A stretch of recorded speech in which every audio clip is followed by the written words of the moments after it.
السلام علیکم ورحمۃ اللہ وبرکاتہ۔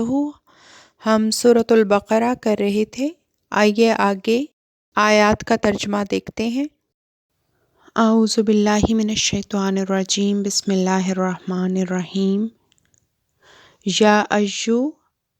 یا ایہا اے الذین، وہ لوگ آمنو، وہ ایمان لائے ہو، استعینوا، تم مدد مانگو، بالصبر، صبر کے ساتھ، والصلاۃ، اور نماز یا صلاۃ یا دعا کے ساتھ، ان اللہ، یقیناً اللہ تعالیٰ، مع الصابرین، ساتھ ہے صبر کرنے والوں کے۔ اے وہ لوگو جو ایمان لائے ہو، اللہ سے صبر اور صلاۃ کے ساتھ مدد مانگو، یقیناً اللہ صبر کرنے والوں کے ساتھ ہے۔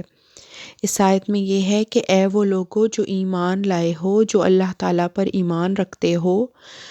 جن کو اللہ تعالیٰ سے ملاقات کی امید ہے اور اللہ پر ایمان رکھنے والے لوگ ہیں، وہ جب کوئی مشکل آ جائے تو جو ہے وہ شکوہ و شکایت اور واویلا نہ کرو، بلکہ کیا کرو؟ صبر کرو اور دعا کے ذریعے سے اللہ کی مدد مانگو۔ یہ طریقہ ہے جب کوئی مشکل آئے، کیونکہ یہ دنیا جو ہے وہ امتحان کا ہے اور اس میں ابتلائیں اور مشکلات اور پریشانیاں آتی رہتی ہیں۔ اس سے باہر نکلنے کا جو ہے وہ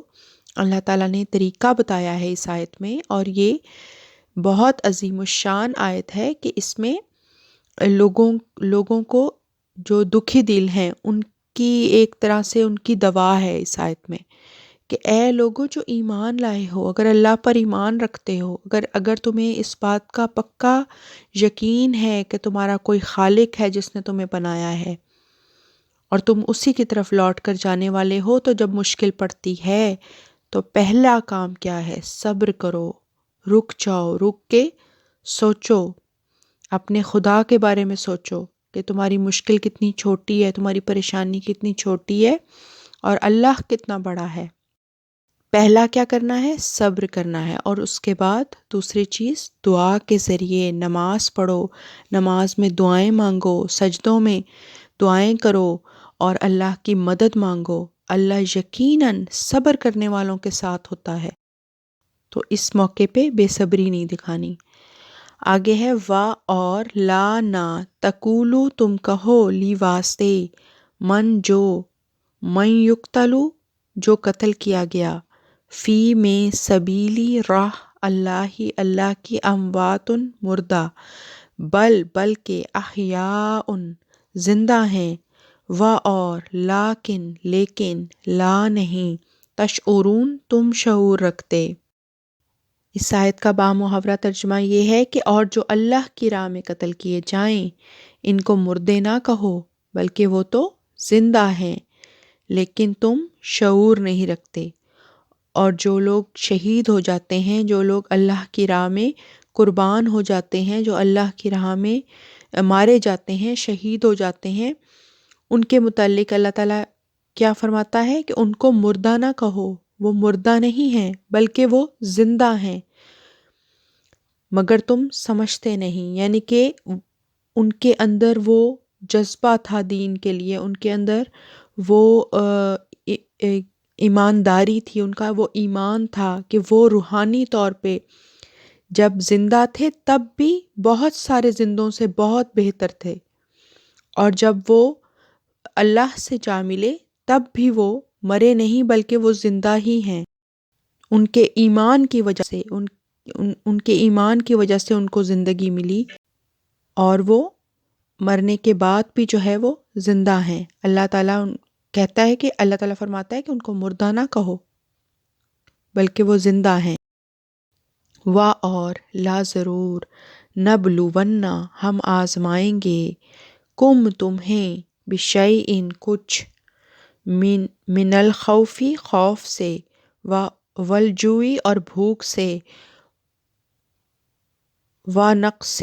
اور نقصان سے، من الاموال، اموال سے، اور الانفس، اور جانوں سے، والثمرات، اور پھل، اور بشری تو خوشخبری دے دے الصابرین صبر کرنے والوں کو، اور ہم ضرور تمہیں کچھ خوف اور کچھ بھوک اور کچھ اموال اور جانوں اور پھلوں کے نقصان کے ذریعے سے آزمائیں گے، اور صبر کرنے والوں کو خوشخبری دے دے۔ اور ہم تمہیں، اللہ تعالیٰ یہاں اس آیت میں فرما رہا ہے کہ ہم تمہیں دنیا میں، کیونکہ یہ امتحان کے لیے بنائی گئی ہے یہ دنیا، تو اس لیے اس میں جو ہے وہ خوف کا سامنا بھی کرنا پڑے گا کچھ جگہوں پہ، کچھ کبھی ایسے لمحات آئیں گے زندگی میں کہ تمہیں خوف کا سامنا کرنا پڑے گا، تمہیں بھوک کا سامنا کرنا پڑے گا، مالوں اور جانوں کا نقصان ہوگا، اور کبھی کچھ ہو جائے گا، کبھی کچھ ہو جائے گا۔ تو ہمیں یہ سوچنے کی ضرورت ہے کہ ایسا کیوں ہو جاتا ہے اس دنیا میں، کہ پرفیکٹ لائف کیوں نہیں گزرتی ادھر، کیونکہ یہ دنیا جو ہے اسی قانون کے ذریعے بنائی گئی ہے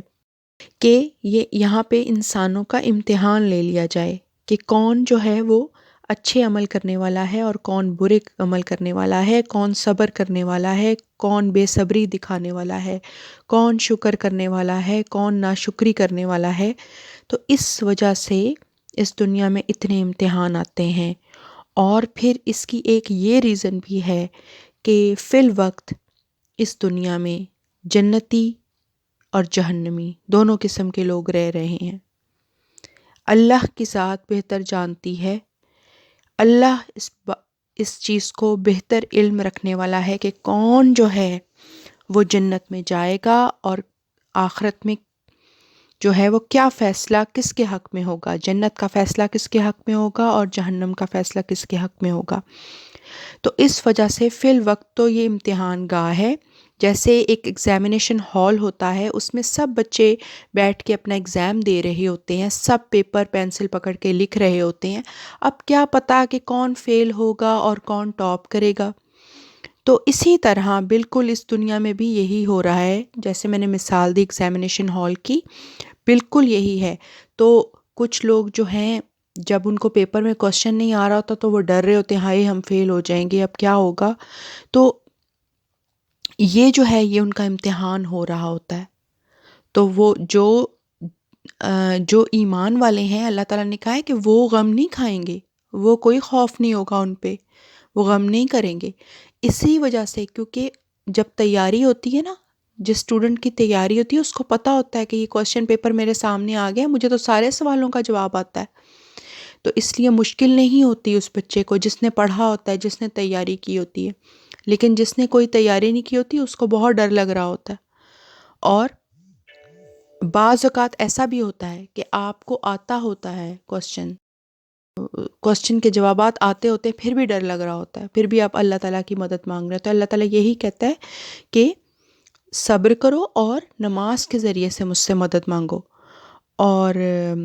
اس آیت میں بھی یہی ہے کہ جب نقصان کے ذریعے سے آزمائیں گے اور صبر کرنے والوں کو خوشخبری دے دے، ایسے موقع پہ جب تم امتحان گاہ میں ہو اور جنتی اور جہنمی ایک ہی دنیا میں بس رہے ہیں، تو مشکل تو ہوگی نا پھر۔ جو جہنمی، اور اوپر سے شیطان کو بھی کھلی چھٹی ملی ہوئی ہے، وہ بھی اپنا کام دکھا رہا ہے اور انسانوں کو بہکاتا جا رہا ہے، تو اس کا ایک الگ مسئلہ ہے۔ وہ اب اس وجہ سے جو ہے وہ دنیا پورے طور پہ ہمارے لیے امتحان گاہ بنی ہوئی ہے۔ اب اس میں جو مشکلات ہمیں آ رہی ہیں، جو پریشانیاں آ رہی ہیں، اس پر اللہ تعالیٰ نے کہا ہے صبر کرو تو پھر تمہارے لیے خوشخبری ہے۔ آگے پڑھتے ہیں، الذین وہ لوگ اذا جب اصابت پہنچتی ہے یا آتی ہے، ہم ان کو مصیبتن کوئی مصیبت، قالوا وہ کہتے ہیں، انا یقیناً ہم، لی واسطے اللہ ہی اللہ، و اور انا یقیناً ہم، الیہ راجعون اسی کی طرف لوٹنے والے ہیں۔ ان لوگوں کو جن پر جب کوئی مصیبت آتی ہے تو وہ کہتے ہیں ہم یقیناً اللہ ہی کے ہیں اور ہم یقیناً اسی کی طرف لوٹ کر جانے والے ہیں۔ تو جیسا میں بتا رہی تھی کہ جیسے جب کوئی مشکل ہم پہ اس دنیا میں آتی ہے تو ہمیں یہی کہنا چاہیے کہ ہم تو اللہ ہی کے ہیں اور اللہ ہی کی طرف ہم نے لوٹ کر چلے جانا ہے، گھبرانا نہیں ہے اور ڈرنا نہیں ہے، کیونکہ تو زندگی شروع ہی ہوئی ہے۔ جب آخرت میں ہمارے حق میں فیصلہ دیا جائے گا، جب اللہ تعالیٰ فیصلہ کرے گا کہ کس نے جنت میں جانا ہے، کس نے جہنم میں جانا ہے، تب اصل زندگی شروع ہوگی۔ یہ زندگی ہمیں امتحان کے طور پہ دی گئی ہے کہ کیا ڈیزرو کرتے ہیں ہم، کس چیز کو ڈیزرو کرتے ہیں، کتنے صبر والے ہیں، کتنے شکر والے ہیں۔ اللہ تعالیٰ نے کہا ہے کہ جو لوگ ایمان والے ہیں وہ تو یہ کہتے ہیں بھائی کہ جب کوئی مصیبت ان کے اوپر آتی ہے وہ یہی کہتے ہیں کہ ہم اللہ ہی کے ہیں، اللہ کو پکارتے ہیں جب پریشانی آتی ہے تو، اور اپنے لوٹنے کو یاد کرتے ہیں، واپس لوٹنے کو یاد کرتے ہیں کہ ہم تھوڑی دیر کے لیے دنیا میں ہیں، ساری عمر کے لیے نہیں آئے یہاں پہ، ہمیشہ رہنے کے لیے نہیں آئے، جانا ہے اب یہاں سے۔ تو جیسی بڑی مشکل بھی ہو تو اللہ تعالیٰ سے مدد مانگنی چاہیے، تو اللہ تعالیٰ اس مشکل کو حل کر دیتا ہے اور ہماری دعاؤں کا بہت سننے والا ہے۔ اگلی قرآن کلاس میں انشاءاللہ ملاقات ہوتی ہے۔ السلام علیکم ورحمۃ اللہ وبرکاتہ، وآخر الدعوانا ان الحمد للہ رب العالمین۔ اللہ حافظ۔